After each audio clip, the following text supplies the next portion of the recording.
நாம நீதிமொழிகளின் புஸ்தகம் 5வது அதிகாரம்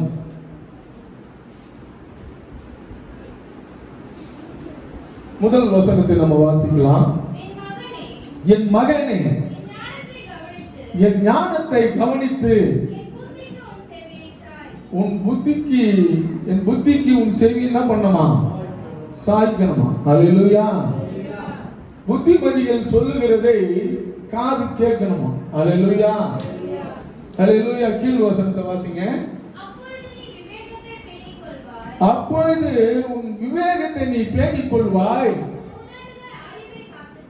உன் உதடுகள் என்ன பண்ணுமா? அறிவை காத்துக்குமா? அல்லேலூயா.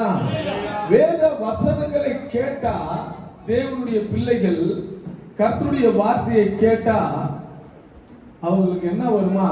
அறிவு வருமா? அல்லேலூயா.